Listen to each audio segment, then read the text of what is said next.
আসসালামু আলাইকুম। সবাইকে শীতের সকালের শুভেচ্ছা। আজ সকালবেলা থেকে ব্লগটা শুরু করলাম। আমি নুহাকে ঘুম থেকে উঠিয়ে পড়াতে বসালাম, কারণ সামনেই ওর পরীক্ষা।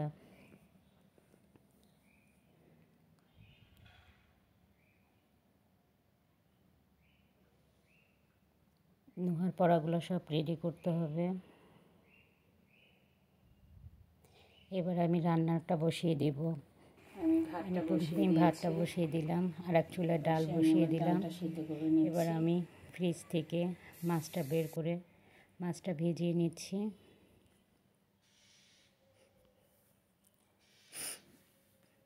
এরপর আমি থালা বাটিগুলো ধুয়ে ফেলবো।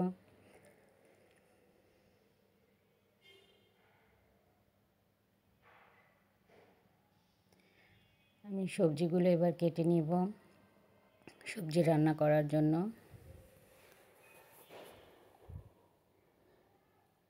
আমার সমস্ত সবজি কাটা শেষ, ধুয়ে নিলাম।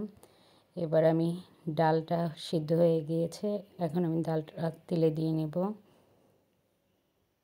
আমি তেলের উপর গোটা জিরা দিয়ে দিলাম। এরপর দিয়ে দিচ্ছি পেঁয়াজ কুচি আর রসুন কুচি। এটা ভালো করে একটু ভেজে নেব। এবার আমি ডালটা দিয়ে দেব।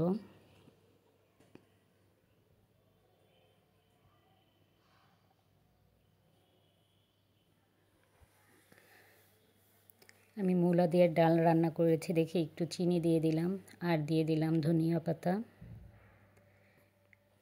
মূলার ডালে একটু চিনি দিলে মূলাটা অনেক মজা লাগে, তাই একটু চিনি দিয়ে দিলাম, আর সাথে দিয়ে দিলাম ধনিয়া পাতা কুচি। এবার আমি 1 মিনিটের মতন রান্না করে নামিয়ে ফেলব। এবার আমি সবজিটা বসিয়ে দেব।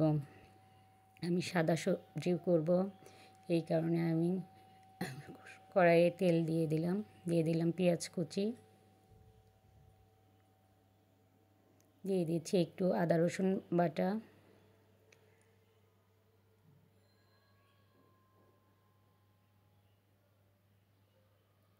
একটু ধনিয়া গুঁড়া, একটু জিরা গুঁড়া।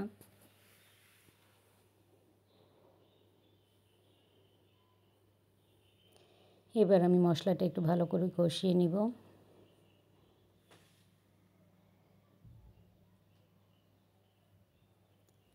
এবার আমি সবজিগুলো দিয়ে দিচ্ছি।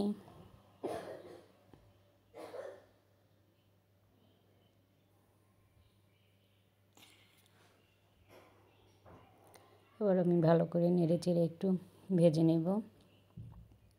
আমার সবজি ভাজাটা হয়ে গেছে। এখন আমি কড়াইয়ে ফ্রাই প্যানে তেল দিয়ে দিলাম মাছগুলো আমি একটু ভালো করে ভেজে নেব। আমি মাছটা ভুনা করব, এর জন্য আমি দিয়ে দিলাম এখন পেঁয়াজ কুচি। এটা ভেজে নেব। সমস্ত মশলা আমি একসাথে দিয়ে একটু কষিয়ে নিচ্ছি। এখন দিয়ে দেব আমি পরিমাণ মতো পানি। মাছগুলো দিয়ে এখন আমি একটু ভালো করে কষিয়ে নিয়ে এখন দিয়ে দিচ্ছি ধনিয়া পাতা। আমার মাছটা প্রায় হয়ে গিয়েছে, মাছটা নামিয়ে ফেললাম। এবার খাওয়া দাওয়া করে নুহাকে নিয়ে কোচিংয়ে চলে গিয়েছে। কোচিং থেকে ফিরে আলবার একাই খেতে গেলাম। আমি, আমার ননদের মেয়ে, আর আমার মেয়ে, 3 জনে মিলে খাওয়া দাওয়া শেষ করে বাসায় চলে আসলাম। তা আর ভিডিওটা বড় করব না, আজকের মতন এখানেই শেষ। আল্লাহ হাফেজ।